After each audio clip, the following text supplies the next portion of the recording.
Bismillahirrahmanirrahim. Assalamualaikum warahmatullahi wabarakatuh. Teman-teman semua, pada video kali ini kita akan membahas kajian kitab Syirah Ibnu Hisham. Jadi bagi yang belum tahu, Syirah Ibnu Hisham saya ulangi, bagi yang belum tahu, Syirah Ibnu Hisham sendiri adalah kitab yang membahas biografi Nabi Muhammad SAW yang ditulis oleh Imam Ibnu Hisham. Nah, pada bagian pertama ini atau part pertama dari kitab Syirah Ibnu Hisham ini, kita akan belajar sebentar tentang biografi beliau, yaitu biografi Imam Ibnu Hisham. Ini saya sudah menulis sekitar ada 10 halaman lebih, maka saya akan bacakan dan saya akan jelaskan sebisa saya. Jadi setelah wafatnya Nabi Muhammad, itu tidak banyak ulama yang menulis biografi beliau. Di antara yang menulis biografi Nabi Muhammad atau ulama pertama, saya ulangi, ulama pertama yang menulis biografi Nabi Muhammad secara lengkap namanya adalah Imam Ibnu Ishaq, ya. Nah, kemudian dari karya Imam Ibnu Ishaq ini diteliti lagi oleh seorang ulama besar yang bernama Imam Ibnu Hisham. Setelah diteliti lagi, kemudian dikoreksi, kemudian hadis-hadis atau riwayat-riwayat yang ada di dalamnya diteliti lagi, yang oleh Imam Ibnu Hisham dianggap lemah itu dibuang, dan yang dianggap sahih itu ditetapkan. Kemudian susunannya itu disempurnakan lagi. Jadi dari kitab Ibnu Ishaq itu susunannya masih ya sudah bagus, cuman disempurnakan lagi oleh Imam Ibnu Hisham. Jadi kalau disimpulkan itu, ulama yang pertama kali menulis biografi Rasulullah atau orang yang pertama kali menulis biografi Nabi Muhammad secara lengkap adalah Imam Ibnu Ishaq. Akan tetapi kelemahan atau mungkin kekurangan dari kitab Ibnu Ishaq ini adalah semua riwayat itu ngumpul jadi satu, tidak dipilah dan dipilih. Nah, kemudian Ibnu Hisham ini memilah dan memilih riwayat-riwayat yang ada, dan akhirnya jadilah namanya kitab Syirah Ibnu Hisham, ya, atau biografi Rasulullah yang ditulis oleh Imam Ibnu Hisham. Nah, pada part yang pertama ini kita akan belajar biografi beliau, ya. Jadi saya baca tulisannya, kemudian saya jelaskan secara singkat. Siapa sih Ibnu Hisham ini? Karena karya Syirah Ibnu Hisham ini nanti oleh ulama-ulama ahli sejarah setelahnya itu dijadikan rujukan utama. Ya tadi alasannya, karena Syirah Ibnu Hisham adalah kitab pertama yang mengulas biografi Rasulullah secara lengkap dan otentik, ya. Walaupun sebelumnya sudah ada Syirah Ibnu Ishaq, tapi itu riwayatnya masih bercampur antara yang sahih dan yang tidak sahih. Jadi kalau menurut riwayat, ya, nama lengkap dan kelahiran Ibnu Hisham ini adalah nama lengkapnya Abu Muhammad Abdul Malik bin Hisham bin Ayub al-Himyari al-Ma'afiri al-Basri, ya.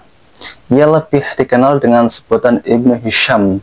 Nah, Ibnu Hisham biasanya memang ulama-ulama terdahulu itu mempunyai nama kunyah. Nama kunyah itu biasanya nama-nama yang diawali dengan Abun atau Umun atau Ibnun, ya.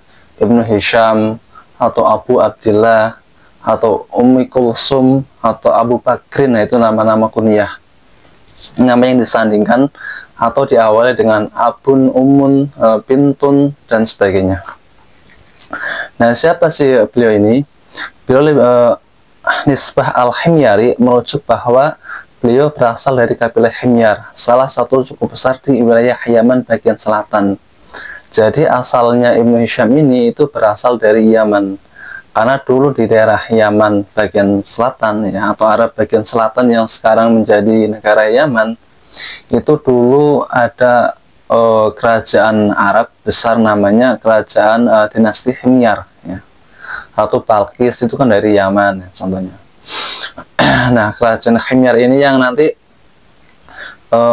kerajaan terakhir yang menunggu Rasulullah. Jadi ketika Rasulullah itu mengutus utusan ke kerajaan Himyar nantinya. Kemudian adapun nisbah Al-Ma'afiri mengaitkan dengan kabilah Al-Ma'afir bin Ya'fur yang juga termasuk cabang penting dari rumpun bangsa Arab Yaman. Beberapa sumber sejarah berbeda pendapat mengenai kabilah spesifiknya. Sebagian menyebutkan ia terkait dengan kabilah Mu'afir bin Ya'fur, sementara yang lain menyebut Luhal atau Sadus sebagai kabilah asalnya. Jadi ingat, bangsa Arab zaman dahulu itu banyak kabilahnya atau banyak sukunya. Ada suku-suku besar, ada juga suku-suku kecil. Yang suku-suku besar itu ngumpul di selatan dan ngumpul di utara. Nah, salah satu suku besar yang ngumpul di selatan namanya suku Himyar. Itu yang nanti mendirikan kerajaan besar. Ya. Nah, Ibnu Hisham ini kalau dari namanya berarti berasalnya dari Yaman ini. Selain itu, gelar Al-Basri menunjukkan bahwa beliau lahir dan tumbuh di kota Basrah, Irak, yang pada masa itu merupakan salah satu pusat ilmu pengetahuan dan kebudayaan Islam terkemuka. Jadi kalau asalnya atau nenek moyangnya itu berasal dari Yaman, tapi Ibnu Hisham sendiri itu tumbuh di kota Basrah atau lahir di kota Basrah. Kota Basrah ini adalah salah satu pusat keilmuan Islam awal. Jadi setelah, kalau nggak salah, kota Basrah ini dibangun di era Khulafaur Rasyidin. Di zamannya, kalau nggak sahabat Umar bin Khattab, ya sahabat Utsman bin Affan. Itu nanti jadi pusatnya keilmuan Islam. Nah, salah satunya adalah pusat studi bahasa Arab atau Nahwu. Ya. Jadi kalau kita belajar ilmu gramatika bahasa Arab atau Nahwu, itu ada dua kota penting yang selalu bersaing, yaitu kota Basrah dan kota Kufah. Maka nanti mazhab Nahwu itu terbagi menjadi dua yang besar, yang sebenarnya ada banyak, cuman yang paling besar ada dua. Ada mazhab Kufah dan mazhab Basrah. Nah, Ibnu Hisham sendiri ini tumbuh kembangnya di kota Basrah. Makanya selain ahli dalam bidang sejarah, Ibnu Hisham juga ahli dalam bidang Nahwu atau gramatika bahasa Arab. Saya lanjutkan.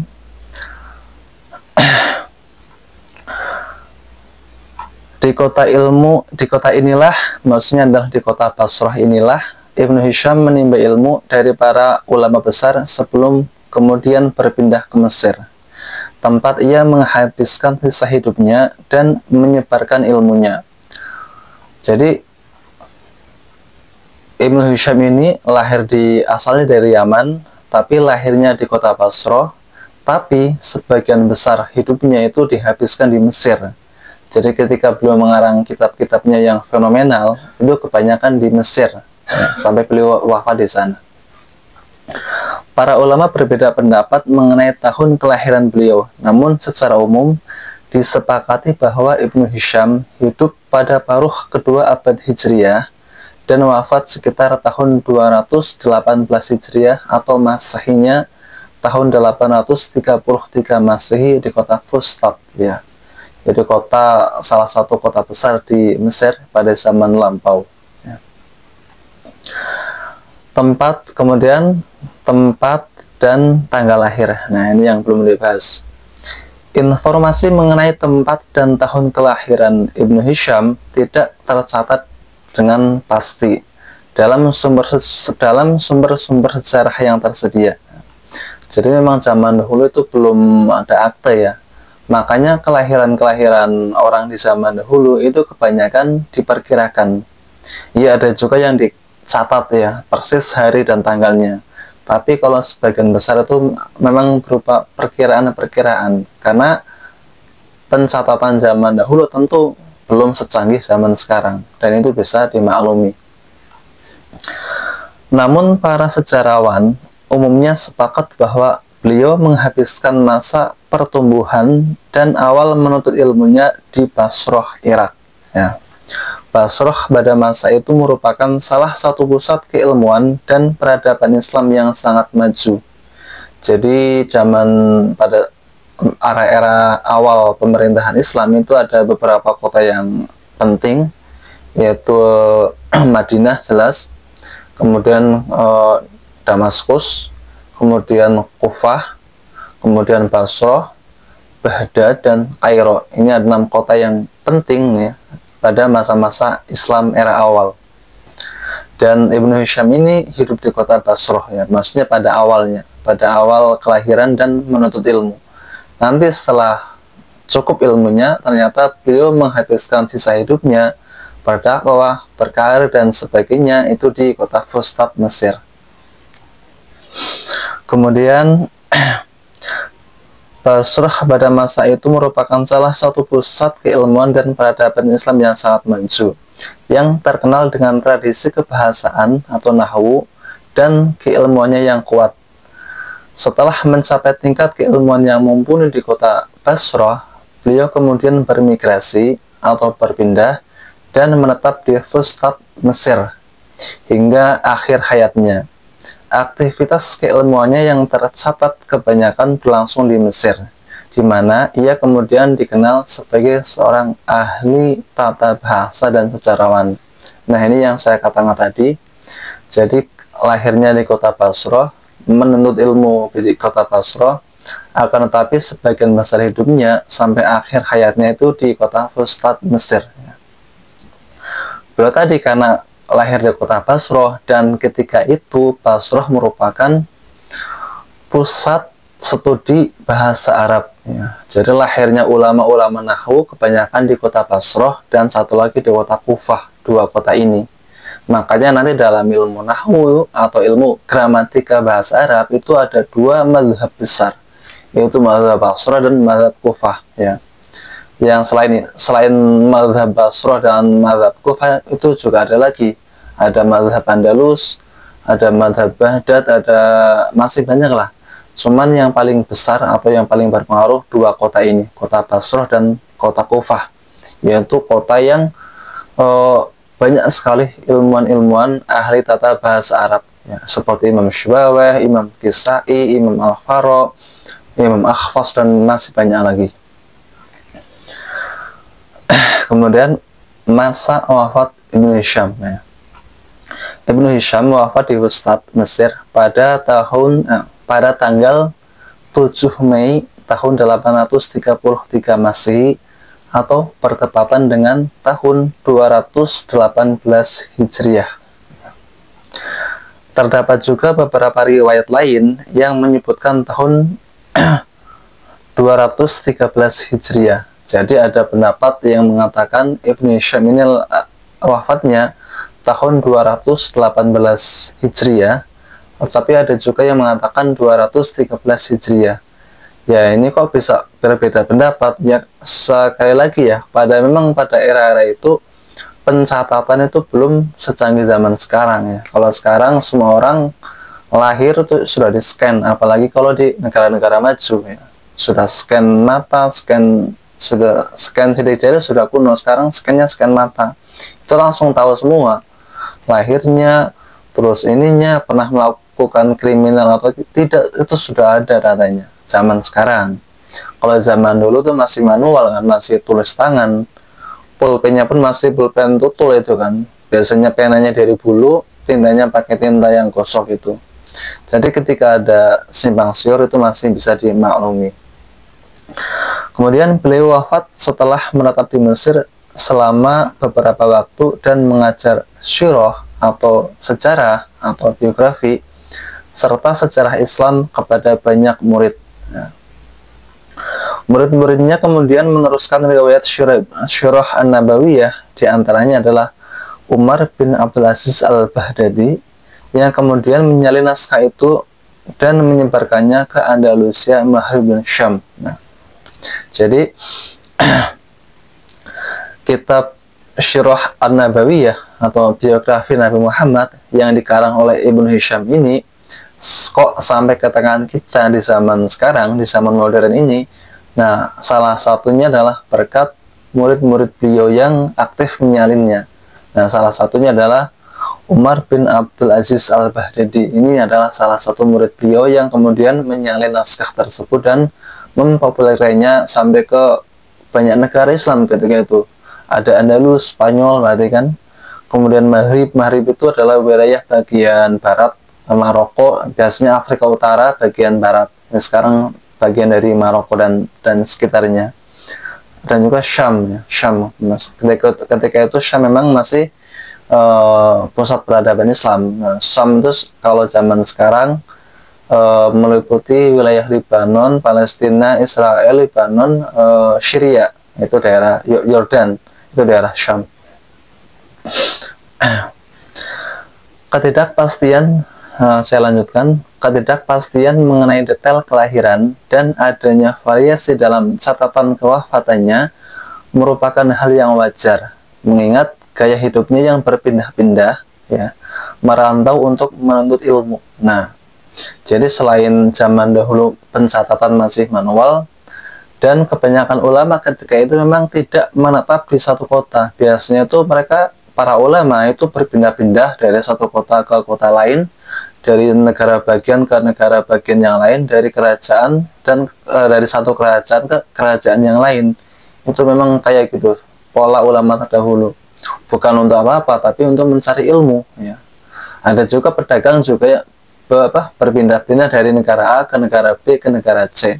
Tapi itu pedagang tujuannya untuk berniaga, untuk berdagang. Kalau ulama itu memang tujuannya untuk mencari ilmu atau untuk berdakwah. Bahkan kalau kita membaca, ya, sejarah-sejarah para tabi'in dan sebagainya, kadang mereka itu mampu atau merelakan hartanya sebagian besar dijual hanya untuk menuntut ilmu. Misalnya ada seorang tabi'in yang sangat terkenal itu berjalan kaki dari kota Madinah ke Baghdad, kemudian ke Mesir, kemudian ke Samarkand. Itu sudah ribuan kilometer jalan kaki. Hanya demi apa sih? Hanya demi mengumpulkan hadis. Nah, kalau kita di zaman sekarang ingin mencari hadis Bukhari nomor sekian, tinggal ketik di komputer langsung keluar semua, ya. Ingin hadis, misalnya hadis Nabi tentang akhlak misalnya, ketik langsung keluar semua di zaman sekarang. Kalau zaman dahulu itu berjalan kaki, panas-panasan, kadang di tengah jalan ada bahaya, ada rampok, ada binatang buas, mereka rela. Dan seharusnya kan zaman sekarang dengan segala kemudahan dan fasilitas yang ada, seharusnya kan lebih bersemangat seharusnya, tapi ternyata tidak. Ya itulah, setiap masa itu pasti ada kelebihan dan kekurangannya masing-masing, ya. Kalau zaman dahulu perjuangannya berat, tapi himmah itu adalah semangatnya itu kuat juga. Nah, zaman sekarang orang itu malas-malesan, nah, tapi kemudahannya juga sangat mudah, ya, balance, seimbang, ya. Saya lanjutkan. Dan karena ia tidak berasal dari keluarga yang sangat terpandang, sehingga periwayatan tentang dirinya tidak diburu banyak orang. Jadi memang Ibnu Hisham ini orangnya tidak terlalu terkenal. Jadi orang mungkin tidak terlalu, karena tidak terlalu terkenal, maka banyak orang yang abai dengan beliau. Warisan intelektual Ibnu Hisham tetap hidup sepanjang masa melalui karya monumentalnya dalam bidang syurah nabawiyah. Karyanya tidak hanya menjadi rujukan utama bagi para ulama dan sejarawan Islam klasik, tetapi menjadi sumber penting bagi penelitian sejarah Nabi Muhammad SAW hingga era modern. Nah, bisa dibilang Ibnu Hisham adalah orang pertama yang meletakkan dasar-dasar ilmu historiografi, ya. Ilmu tentang bagaimana menceritakan biografi secara runtut dengan teknik-teknik ilmiah, dengan kode-kode ilmiah tertentu, dengan metodologi ilmiah tertentu. Ibnu Hisham. Jadi bukan sembarang asal-asalan, bukan folklore, tapi memang benar-benar real, ya. Beliau menggali sejarah Nabi Muhammad, ya, dengan metodologi ilmiah yang beliau ciptakan. Dengan ketelitian dalam penyusunan, penyaringan riwayat, dan penjelasan linguistiknya, Ibnu Hisham berhasil menempatkan dirinya sebagai tokoh sentral dalam khazanah sejarah Islam.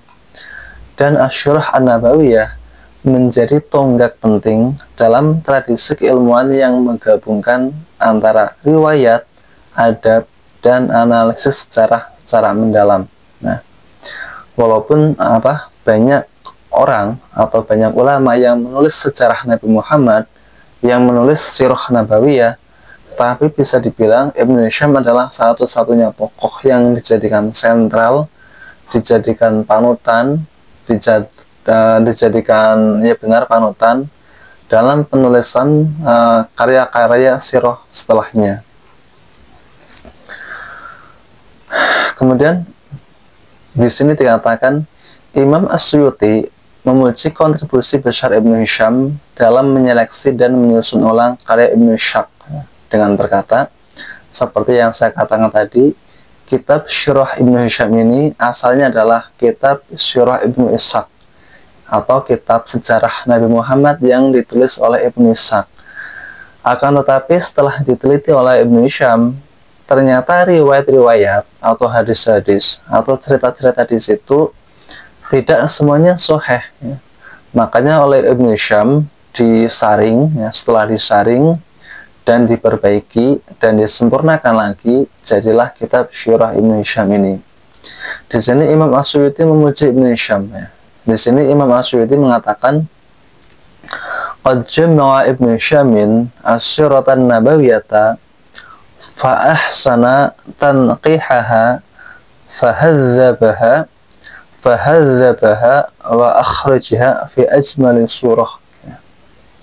Yang kurang lebih artinya Ibnu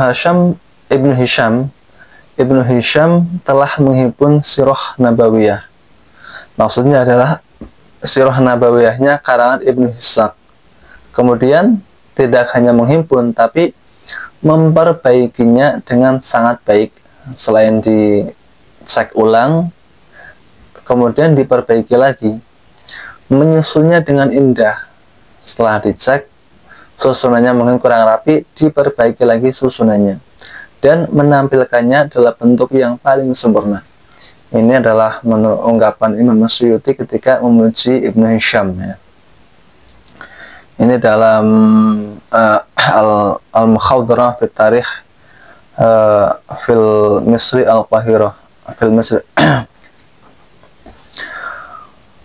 Kemudian setelah memuji seperti itu, setelah mendapat pujian dari Imam As-Suyuti, ya, kemudian kita akan belajar latar belakang pendidikan. Nah, ini dia yang belum kita ketahui, latar belakang pendidikan Ibnu Hisham dan perjalanan intelektualnya.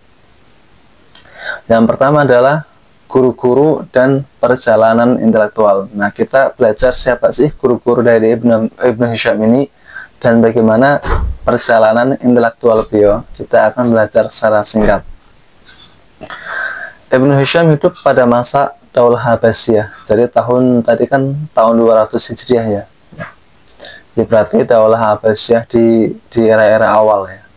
Karena kan setelah Nabi wafat itu kan kepemimpinan dipegang oleh 4 orang sahabat yang disebut dengan Khulafaur Rasyidin, ya. Atau masa kekhalifahan itu sekitar berapa? 40 tahun kurang salah. Jadi sekitar 40 tahun kurang lebih lah. Kemudian dilanjutkan dengan ini era, kemudian setelah era kekhilafahan runtuh, kemudian ganti ke era monarki, ke era kerajaan, yaitu dinasti Umayyah. Itu sekitar 100 tahunan kurang lebih. Kemudian ganti ke era dinasti Abbasiyah.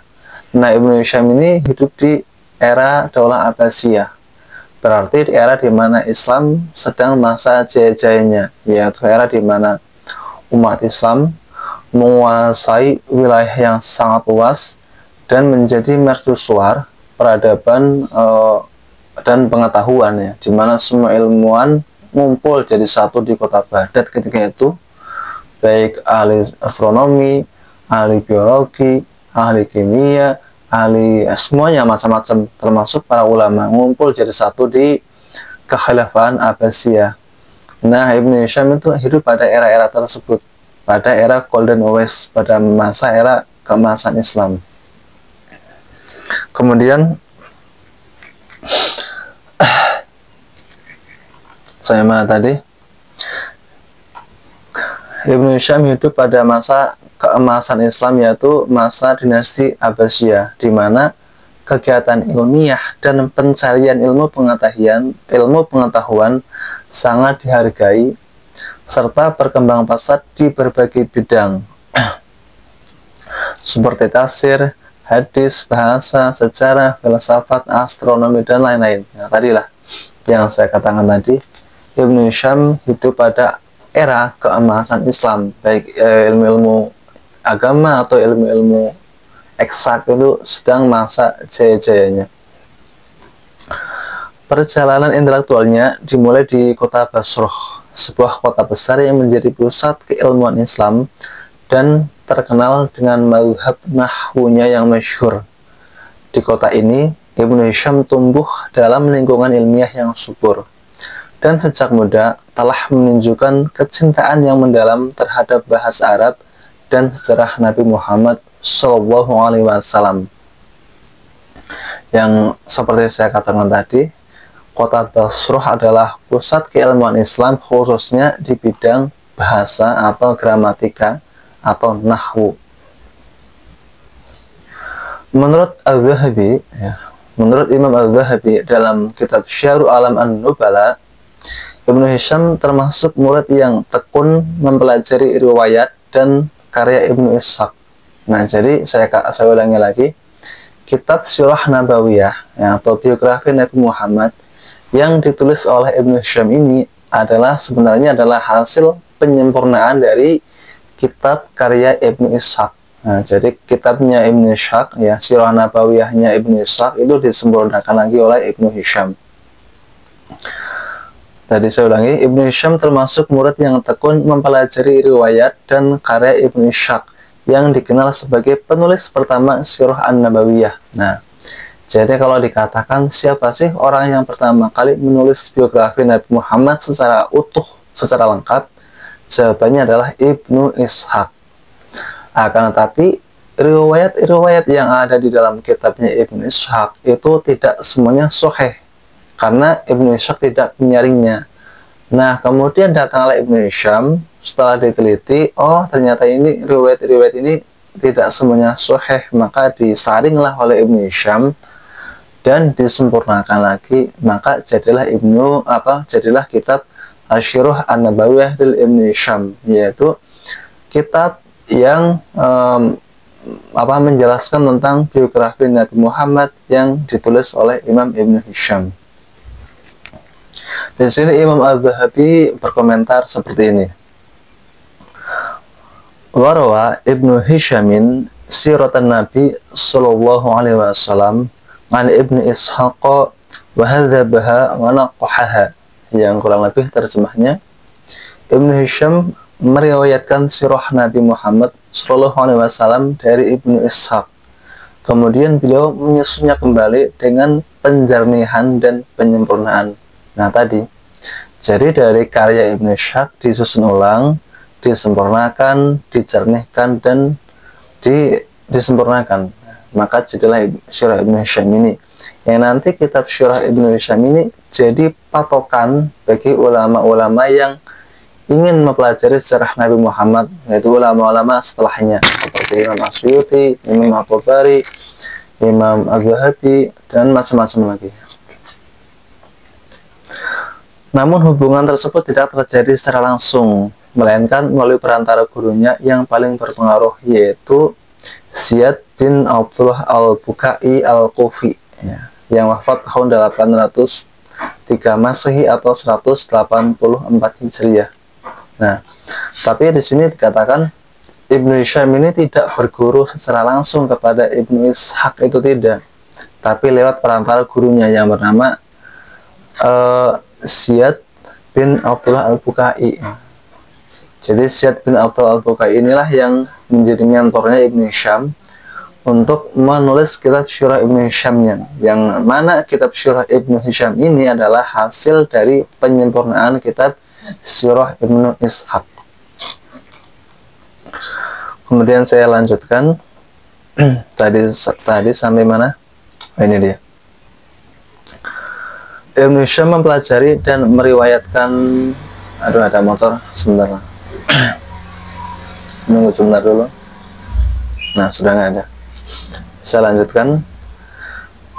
Ibnu Hisham mempelajari dan meriwayatkan kitab Asyar wal Makhasi karya Ibnu Ishaq, yang kemudian beliau tahdzib, yaitu beliau saring, susun ulang, dan sempurnakan menjadi karya besar yang kita kenal sebagai Asyirah An-Nabawiyah Ibnu Hisham. Nah, jadi Ibnu Ishaq itu menulis biografi Nabi Muhammad yang diberi judul Asyar wal Makhasi. Asyar itu artinya adalah biografi, Al-Mahusi artinya adalah pertempuran. Ini karyanya Ibnu Ishaq, atau judul karyanya Ibnu Ishaq. Nah, dari karya inilah oleh Ibnu Hisham kemudian disaring, berarti riwayat-riwayatnya atau cerita-cerita di dalamnya disaring, kemudian disusun ulang dan disempurnakan, maka jadilah kitab yang bernama Asyirah An-Nabawiyah lil Ibnu Hisham. Saya lanjutkan. Proses ini menunjukkan bahwa Ibnu Hisham merupakan bagian dari sanad ilmiah yang terpercaya, di mana transmisi ilmu syirah berpindah dari Ibnu Ishaq ke Al-Bukai dan ke Ibnu Hisham. Nah, jadi Ibnu Hisham bukan hanya menulis ngarang-ngarangan, enggak ya, tapi beliau sudah benar-benar riset, sudah cek lapangan. Riwayat-riwayatnya itu tidak asal katanya dan katanya, tapi ada jalur mata rantainya, yaitu dari Ibnu Hisham. Dari Ibnu Hisham ini mendapat ilmunya dari Al-Bukai, yaitu gurunya, dan Al-Bukai ini adalah mendapat ilmu dari gurunya, itu Ibnu Ishaq. Jadi ada mata rantai yang bisa dipertanggungjawabkan. Kalau misalnya kita kan banyak di Nusantara kan cerita-cerita yang aneh-aneh itu, tapi ketika mana sanadnya, mana mata rantainya, nggak tahu. Ya karena itu hanya sebatas cerita rakyat atau folklore. Nah, tapi kalau Ibnu Hisham memang benar-benar menggunakan metodologi ilmiah, yaitu dengan tadi cross check mata rantai sanad atau sanad, sehingga apa yang beliau hasilkan sebisa mungkin 100% akurat, ya mungkin 99% akurat seperti itu ya, tapi seenggaknya beliau sudah menggunakan metodologi ilmiah. Saya lanjutkan. Setelah menuntut ilmu di Basrah, Ibnu Hisham kemudian berpindah ke Mesir ya, yang pada masa itu juga menjadi salah satu pusat keilmuan Islam. Di sana beliau berinteraksi dengan banyak ulama besar, di antaranya adalah Imam Asy-Syafi'i, yaitu yang wafat tahun 204 Hijriah, yaitu beliau adalah pendiri dari mazhab fikih Syafi'iyah, sekaligus ahli bahasa Arab. Interaksi ilmiah antara keduanya menunjukkan tingginya kedudukan dan pengakuan terhadap keilmuan Ibnu Hisham yang telah sejajar dengan para ulama besar di masanya. Nah, kalau dari sini berarti Ibnu Hisham itu hidup sezaman dengan Imam Asy-Syafi'i ya, yaitu ulama besar yang sangat terkenal khususnya di Indonesia, karena masyarakat di Indonesia dalam bidang fikihnya, dalam bidang hukum Islamnya itu adalah sebagian besar menganut mazhab Syafi'i. Nah, beliau hidup di zaman itu, di zaman keemasan Islam, atau di zaman Daulah Abbasiyah di era-era awal. Saya lanjutkan lagi. Dengan demikian perjalanan ilmiah Ibnu Hisham mencerminkan semangat intelektual Islam yang tinggi, yaitu perpaduan antara penguasaan bahasa, keilmuan sanad, dan ketelitian dalam penyusunan sejarah Nabi Muhammad SAW yang menjadikannya salah satu pionir historiografi Islam paling berpengaruh sepanjang masa. Nah, jadi karena tadi Ibnu Hisham ini selain ahli sejarah, juga ahli bahasa, dan dalam masalah sanad beliau sangat-sangat teliti. Makanya kitabnya ini nanti menjadi bahan rujukan dari ulama-ulama besar setelahnya, khususnya adalah ulama-ulama yang menggeluti bidang sejarah. Kemudian kita belajar lingkungan keilmuan dan penguasaan disiplin ilmu. Nah, lingkungan seperti apa sih yang membentuk mental Ibnu Hisham sehingga menjadi ulama yang besar yang berpengaruh? Ibnu Hisham dikenal sebagai seorang yang ahli dalam tata bahasa atau nahwu dan sastra Arab atau balaghah. Ya. Penguasaan yang mendalam inilah yang menjadi keunggulan dan ciri khas karyanya.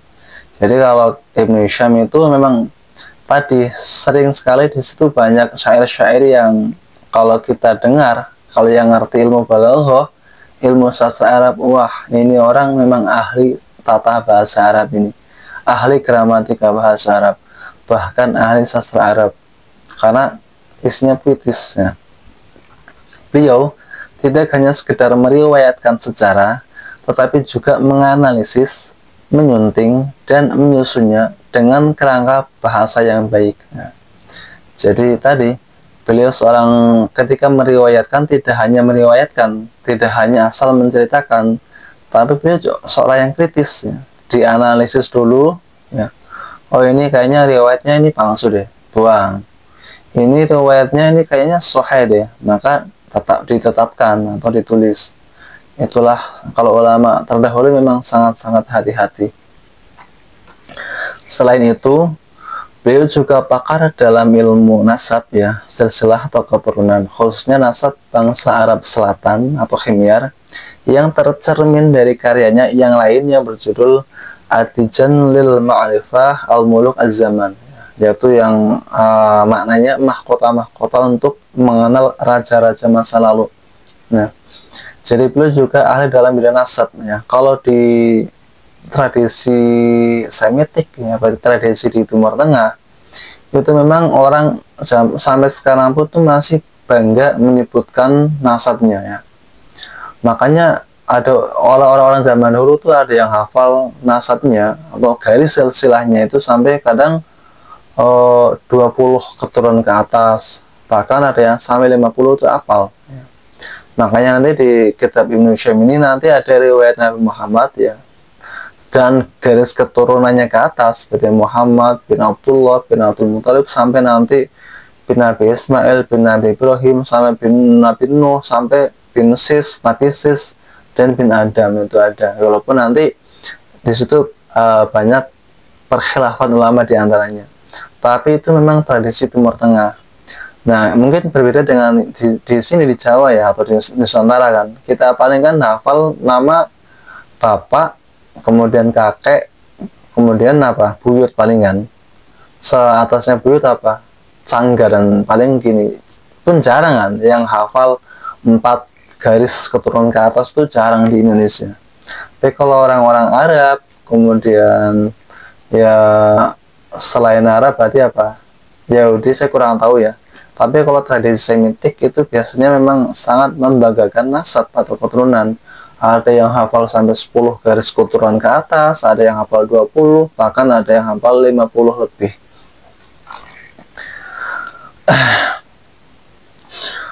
Saya lanjutkan lagi. Kemudian kita bahas kepribadian dan akhlak Ibnu Hisham. Ibnu Hisham dikenal sebagai sosok yang memiliki kepribadian yang mulia, berakhlak tinggi, dan menjunjung tinggi nilai-nilai keilmuan Islam. Dalam kesehariannya, beliau hidup dengan penuh kesederhanaan dan menjauhkan dari gemerlap dunia. Ya. Dan memang ciri khas ulama-ulama terdahulu, ya, kebanyakan itu zuhud ya, walaupun hidup di tengah-tengah kota yang hedon, yang materialistik, tapi kalau ulama-ulama itu memang kebanyakan zuhud. Zuhud itu artinya bukan kok meninggalkan dunia, ya mereka masih menggunakan dunia karena memang kita hidup di dunia, tapi tidak mementingkan dunia atau tidak mencintai dunia ya. Makanya kalau ulama dikasih uang banyak atau mendapat uang banyak, itu uangnya memang kebanyakan dipakai untuk bersedekah, beramal, atau digunakan untuk biaya menuntut ilmu, bukan kok ditimbun untuk dirinya sendiri, enggak. Saya lanjutkan. Zuhudnya bukan berarti meninggalkan dunia sepenuhnya, tetapi menempatkan dunia di tangan, bukan di hati. Ia lebih memilih kesibukan dengan ilmu. Ia lebih memilih kesibukan dengan ilmu dan ibadah daripada keterikatan pada hal yang materi tadi. Kita boleh nggak sih menjadi orang kaya kayaknya? Boleh, asal dunia di tangan. Karena ketika dunia di tangan, ketika harta di tangan, kita mau kasihkan ringan, maka dunia jangan ditaruh di hati. Kalau taruh di hati, kita mau ngasih orang, kadang kita mesti mikir-mikir, duh eman-eman ya, duh sayang nih. Tapi kalau dunia di tangan ya, mau kasih orang 1 juta, 10 juta, 1 miliar itu nggak ada beban, karena di hati, tidak melekat. Karena di tangan, tidak melekat ke hati. Saya ulangi lagi, tadi sampai mana? Oh ya, sampai di sini. Kemudian dalam banyak riwayat disebutkan bahwa beliau sering menolak pemberian dari penguasa atau pejabat setempat karena khawatir akan mempengaruhi objektivitas dan keikhlasannya dalam menulis sejarah Nabi Muhammad SAW. Sikap ini menunjukkan keteguhan hati dan kemurnian niatnya dalam mengabdi kepada ilmu, dalam mengabdi kepada Allah Subhanahu wa Ta'ala. Nah, memang kalau kita belajar ulama-ulama terdahulu, itu banyak sekali ulama-ulama yang ikhlas itu ketika dikasih uang atau materi atau harta dari penguasa, itu kebanyakan menolaknya. Ini bukannya haram, tidak. Menerima boleh, nggak boleh. Tapi nanti biasanya itu tidak objektif ya. Karena ketika seorang ulama kok mendapat hadiah dari penguasa, itu secara tidak langsung seolah-olah berhutang budi kepada penguasa. Nah nanti kalau penguasa ini kok melakukan kebijakan-kebijakan yang tidak pro rakyat, itu ulama ini mau menegur sungkan. Nah makanya dulu Imam Abu Hanifah ya, pendiri mazhab Hanafi, itu ditawari menjadi qadhil qudhat, menjadi hakim agung, menjadi ketua MA atau ketua MK kalau zaman sekarang. Tapi Imam Abu Hanifah menolak ya, bahkan memilih di penjara. Kenapa? Kata alasannya adalah, kalau saya ini mendapat jabatan dari engkau, dari sultan, dari raja, nanti saya tidak bisa objektif. Artinya ketika sultannya ini kok misalnya zalim, misalnya jahat atau menindas rakyat, maka si ulama ini nggak bisa menegur. Kenapa? Karena sudah dikalungin, karena sudah dipegang jabatan atau harta. Nah makanya kebanyakan ulama itu memang zaman dahulu ya, itu menjauhi penguasa atau jaga jarak dengan penguasa. Atau misalnya dikasih hadiah, entah itu jabatan, harta, itu kebanyakan menolak. Bukan karena haram, enggak, tapi karena tadi biar tetap mandiri, biar tetap objektif ya. Karena sifat naturalnya manusia ketika orang itu kok ditolong atau dikasih jabatan atau dikasih harta dan sebagainya, itu mau menegur itu sungkan. Nah saya lanjutkan lagi. Kesederhanaannya juga tercermin dalam gaya hidup dan cara berpakaian yang bersahaja ya. Ia tidak menampilkan dirinya sebagai seorang tokoh besar atau ulama ternama, meskipun reputasinya sudah dikenal luas di kalangan penuntut ilmu ya. Apakah ini artinya nggak boleh punya baju bagus? Ya boleh saja, cuman jangan terlalu gemerlap lah. Masa ya ulama pakai baju emas, kan nggak mungkin. Kalau raja-raja zaman dulu ya kayaknya kain sutra, jarumnya pakai jarum emas, itu kebanyakan penguasa-penguasa zaman dahulu begitu. Tapi kalau ulama ya cukup kain biasa, yang penting bersih, rapi, dan sopan. Jadi sederhana, tengah-tengah ya. Konsepnya wasatiyah, tengah-tengah. Kalau ulama pakai pakaian yang terlalu glamor, yang ada hiasan-hiasannya, emas, permata, dan sebagainya, juga nggak pantas. Tapi kalau ulama kok pakainya lecek-lecek, kotor, seperti pengemis, juga nggak pantas. Jadi tengah-tengah, pakaian biasa saja, yang penting bersih, rapi, dan sopan, wangi. Saya lanjutkan. Dalam karya monumentalnya Asy-Syiarah An-Nabawiyah, Ibnu Hisham tidak menonjolkan dirinya dengan pujian atau pengakuan pribadi, tetapi justru menempatkan dirinya sebagai penghubung antara generasi ulama sebelumnya dan pembaca sesudahnya. Ia selalu menisbahkan ilmunya kepada para guru dan perawi sebelumnya, seperti Ibnu Ishaq dan lainnya, dengan rasa hormat dan adab yang tinggi. Hal ini menunjukkan kedalaman akhlaknya dan penghormatannya terhadap sanad keilmuan Islam yang menjadi tradisi utama dalam penulisan ilmiah serta para ulama terdahulu.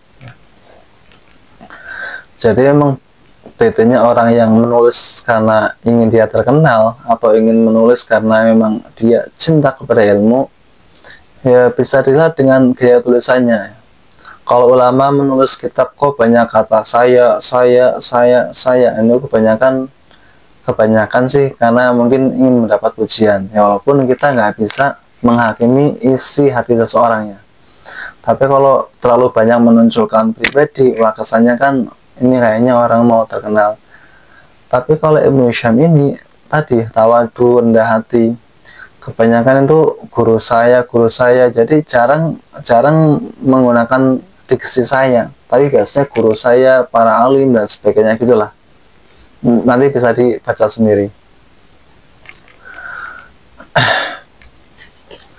Di sini Imam Al-Wahabi memberikan kesaksian, saya ulangi, Imam Al-Wahabi memberikan kesaksian yang sangat indah tentang kepribadian Ibnu Hisham.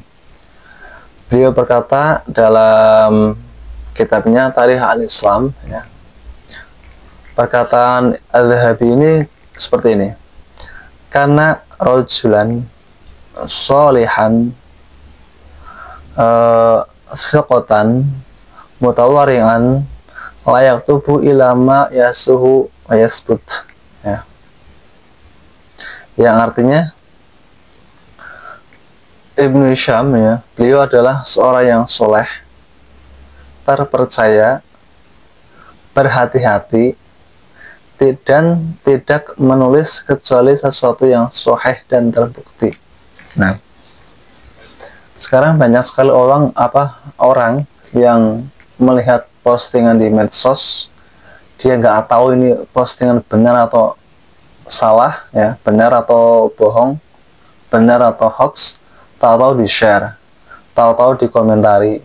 Ini kan sangat-sangat kurang terdidik lah. Tapi kalau Ibnu Hisham, kalau beliau sebelum menulis itu pasti diteliti dulu. Kalau riwayat atau ceritanya kok tidak sahih, beliau tidak tulis. Tapi kalau sahih baru beliau tulis. Jadi benar-benar teliti atau cermat sekali Ibnu Hisham. Dan zaman sekarang itu ya susah untuk mencari orang seperti ini. Itu adalah pujian yang dilontarkan oleh Imam Al-Wahabi kepada Ibnu Hisham. Saya lanjutkan. Kutipan tersebut menggambarkan betapa tinggi integritas keilmuan Ibnu Hisham. Ia tidak menulis satu riwayat pun kecuali setelah meneliti keabsahan sanad dan isi beritanya.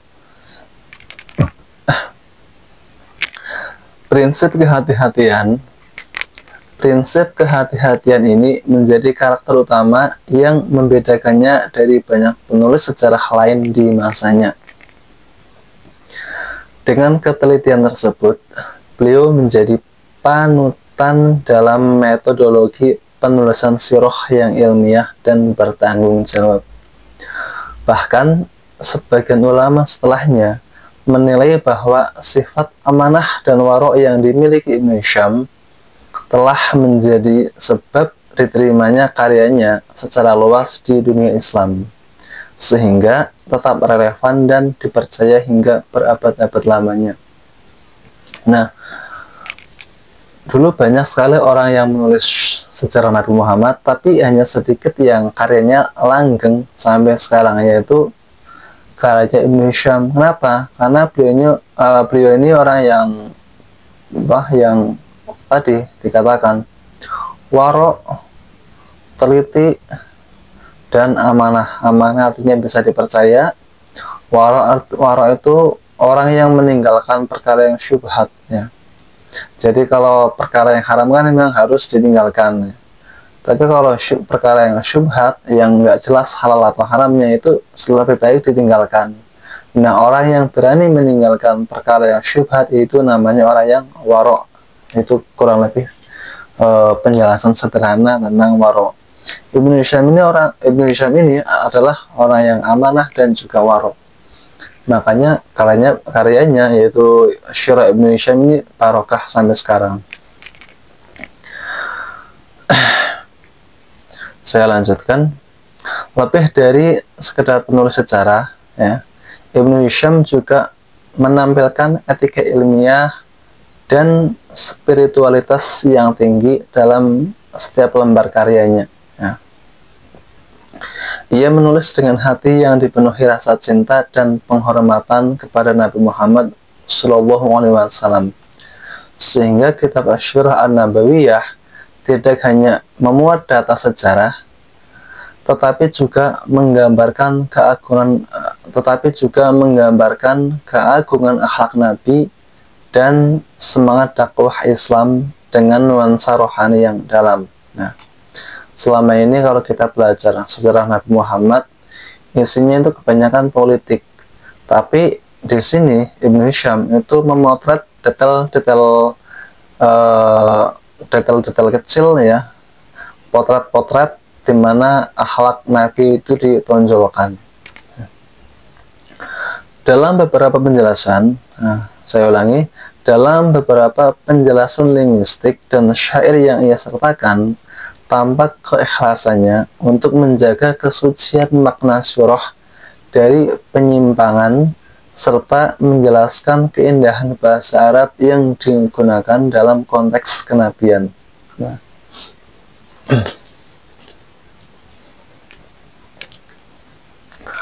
Nah, tadi saya katakan Ibnu Hisham ini apa ya?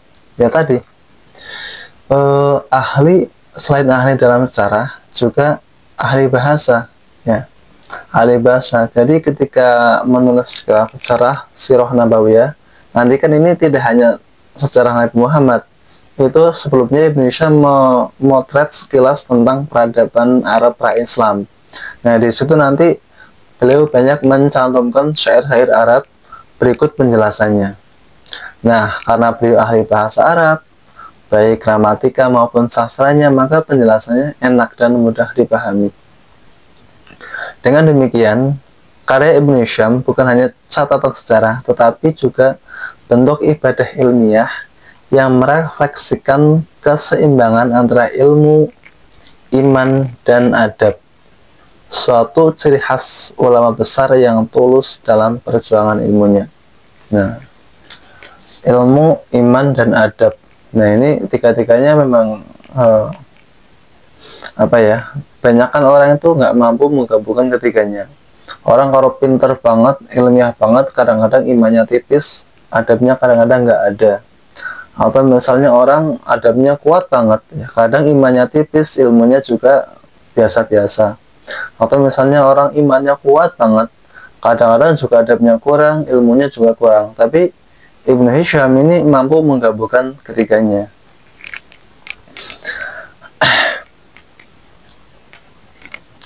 Kemudian kita belajar karya-karya monumental Ibnu Hisham. Ya. Ibnu Hisham merupakan seorang penulis yang produktif. Nah, itu jelas. Ya. Meski kitab Syurah An-Nabawiyahnya yang paling terkenal, ia juga menulis kitab-kitab lain. Jadi Ibnu Hisham ini menulis banyak kitab, cuman yang paling terkenal adalah Syurah Ibnu Hisham. Tapi selain kitab Syurah Ibnu Hisham ini, Ibnu Hisham juga menulis kitab lain. Di antaranya satu, Tijan lil Ma'rifatul Muluk Zaman. Ya tadi, kitab yang menjelaskan sebuah kitab yang membahas tentang raja-raja Himyar atau raja-raja Yaman kuno dan sejarah mereka yang diriwayatkan dari Wahab bin Al-Munabbih. Jadi dulu di Yaman kuno, kerajaan Arab Yaman, itu ada dinasti Himyar, yaitu dinasti Arab Selatan yang terkenal besar sekali di situ. Yang terkenalnya itu karena itu punya bendungan Ma'rib. Tapi nanti bendungan Ma'ribnya itu jebol, kemudian orang Arab menyebar ke tengah dan utara. Kemudian Ibnu Hisham juga menulis kitab yang namanya Syarah Al-Muwafaqah fi Asyarul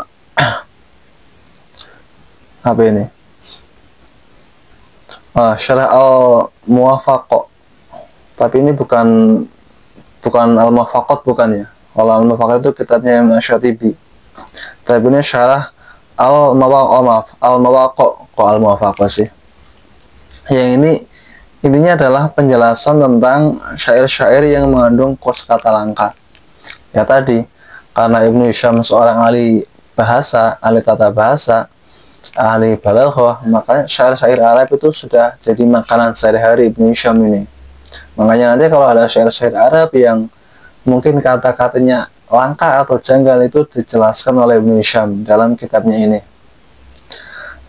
Syarah Al-Muwafaqah. Kemudian Ibnu Hisham juga menulis kitab namanya Khubar An-Nasab, yaitu sebuah kitab tentang ilmu nasab, ilmu silsilah. Tapi tentu saja kitab yang paling terkenal adalah kitab Asyirah An-Nabawiyah, atau yang terkenal dengan Syirah Ibnu Hisham. Nah, kitab ini pada dasarnya adalah hasil penyuntingan, peringkasan, dan komentar terhadap kitab Asyir wal Mahosi karya Ibnu Ishaq. Dalam mukadimahnya Ibnu Hisham menjelaskan metodologinya dengan jelas. Tadi dari karya Ibnu Hisham yang berjudul Asyir wal Mahosi, kemudian disunting, diteliti lagi, disaring riwayat-riwayatnya, disusun ulang dan disempurnakan, jadilah kitab Syirah Ibnu Hisham. Oke, sekarang kita belajar mengenal metodologi penulisan dalam Syirah An-Nabawiyah. Nah, tapi ini secara singkat ya. Bagaimana sih metodologi yang dilakukan oleh Ibnu Hisham dalam menulis kitabnya, menulis kitab Syirah Nabawiyahnya.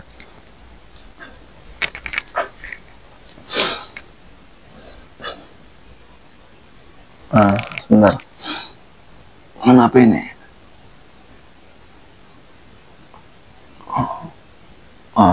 Sudah. Oke, saya ulangi. Sumber asal dan penyuntingan terhadap karya Ibnu Ishaq. Kita sekarang mengenal dulu kitab Syirah Ibnu Hisham.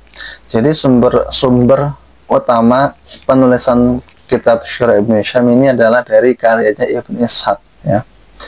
Jadi karya terbesar Ibnu Hisham merupakan hasil tahrir atau penyuntingan dan tahdzib atau penyempurnaan terhadap kitab Asyirah karya Ibnu Ishaq, ya.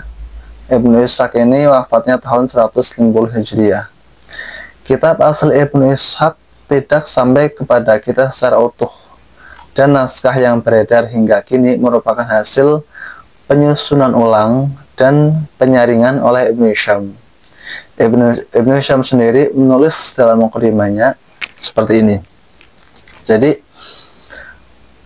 Syirah Ibnu Ishaq sendiri atau kitab yang ditulis oleh Ibnu Ishaq itu tidak secara utuh sampai zaman modern ini, enggak. karena mungkin salinan naskahnya ada yang hilang atau kebakar, apalagi zaman dulu kan banyak peperangan kan. Kalau peperangan terjadi itu pasti banyak sekali karya tulis yang terbakar. Nah, salah satunya adalah ketika kota Baghdad itu diserang oleh bangsa Mongol. Nah, ketika bangsa Mongol menyerang kota Baghdad, kemudian kan Baitul Hikmah, di mana perpustakaan raksasa itu dibakar kan. Kitab-kitabnya itu dilempar ke Sungai Efrat dan Tigris. Konon itu dalam catatan sejarawan itu katanya biar tentara Mongol itu bisa menyeberang. Jadi tentara Mongol mau menyeberang sungai karena nggak ada jembatan, tadi dengan buku-buku atau kitab-kitab tadi dibuat jembatan.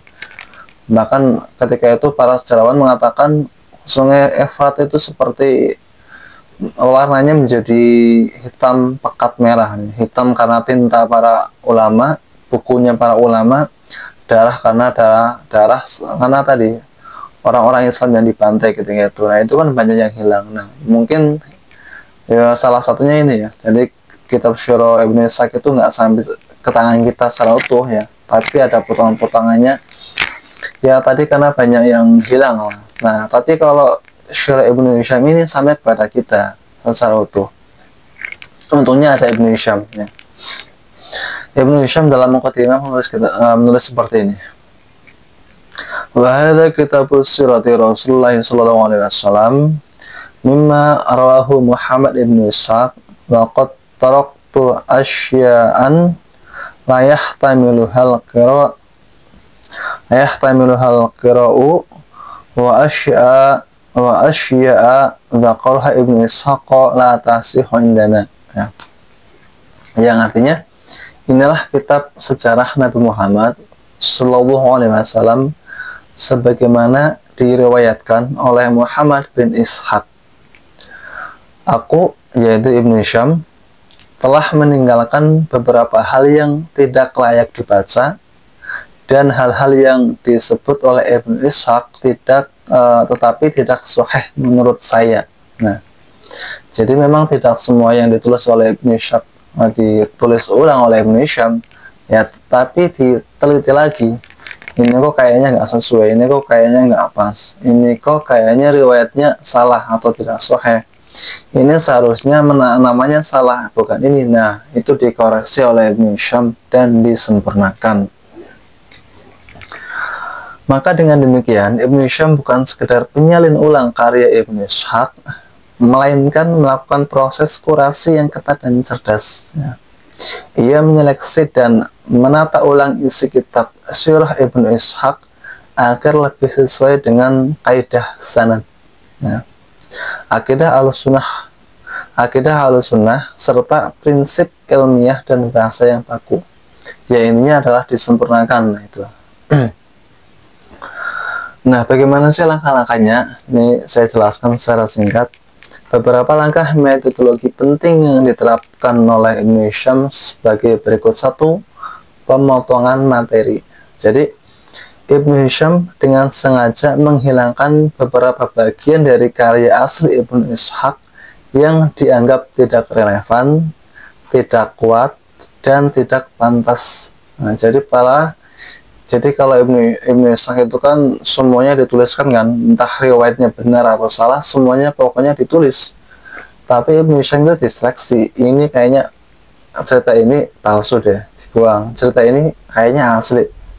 Iya ini asli nih, diteliti ternyata asli, ditulis seperti itulah ya. Nggak plak-ketiplak nggak, tapi memang benar-benar disaring dan disempurnakan. Tadi saya ulangi lagi. Ia menegaskan bahwa dirinya menghapus hal-hal yang tidak disebutkan oleh para ahli Al-Quran ya, tidak dikenal oleh para ulama, dan tidak menjadi dasar dalam ilmu nahwu yang menjadi pegangan para ahli bahasa ya. Dengan demikian, ia menerapkan filter ilmiah berdasarkan otoritas Al-Quran, hadis, dan kaidah bahasa Arab yang benar. Nah, jadi disaring. Jadi Ibnu Hisham itu benar-benar menyaring secara ketat. Karena apa? Ya karena ini adalah biografi Nabi Muhammad, bukan biografi orang biasa. Makanya Ibnu Hisham benar-benar menetapkan secara ketat, terutama masalah riwayat atau hadis,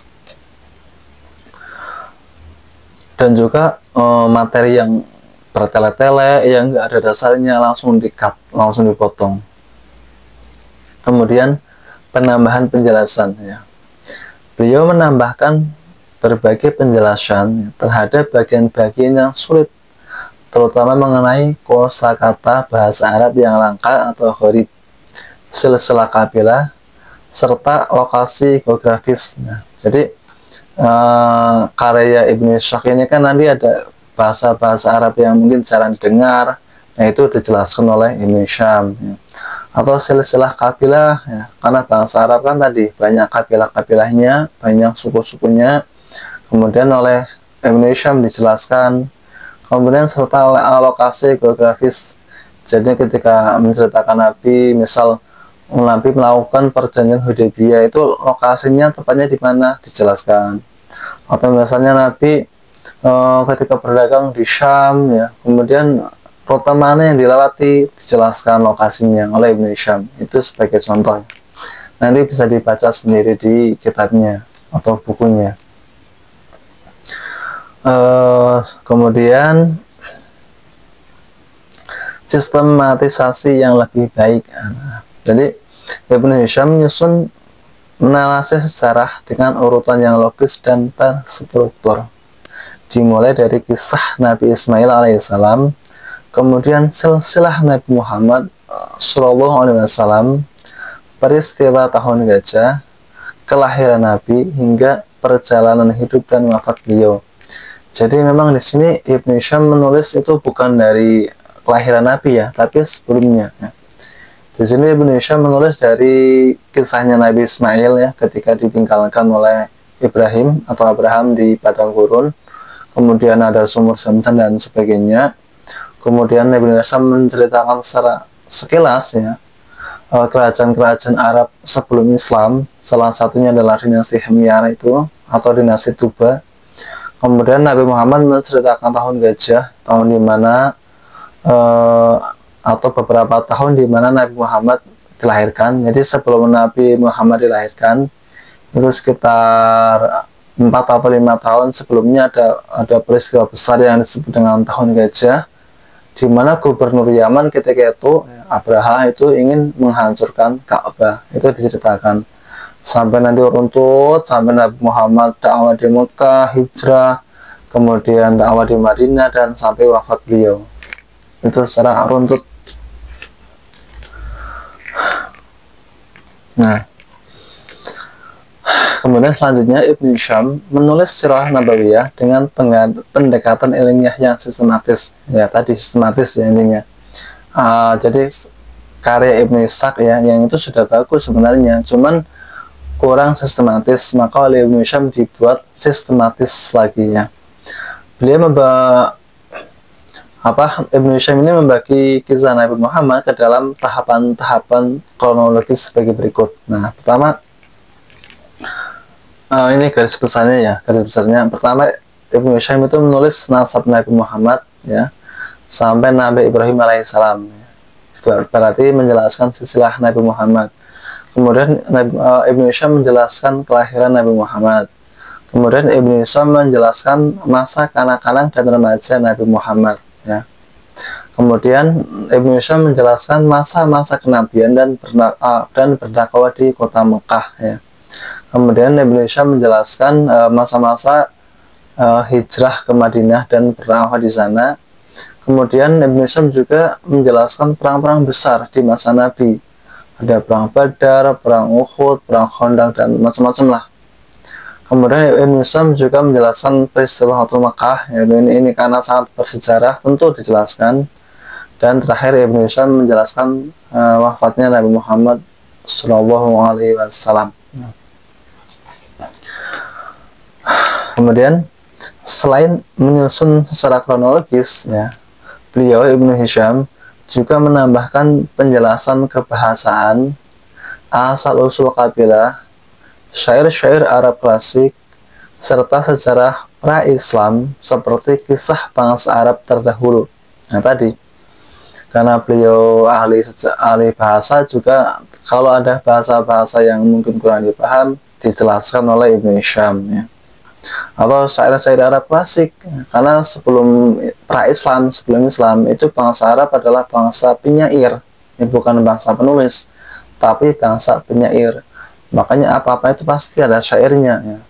Mau perang, buat syair dulu untuk penyemangat ya. Mau berdagang, buat syair dulu. Mau berdiskusi, mau buat syair dulu. Makanya bangsa Arab itu kaya dengan syair-syairnya, karena memang tradisi bangsa Arab ya.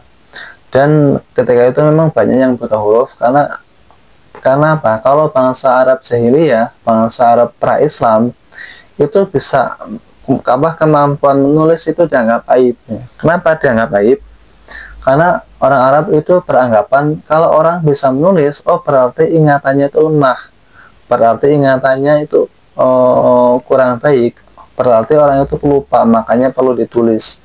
Nah, kalau orang yang cerdas, orang yang pintar itu nggak butuh tulisan, cukup dengan hafalan. Itulah pola pikir masyarakat Arab jahiliyah. Nah, yang nanti dirombak oleh Nabi ketika beliau diutus menjadi Nabi. Enggak, menulis itu penting. Iqra, bacalah. Nah, saya lanjutkan.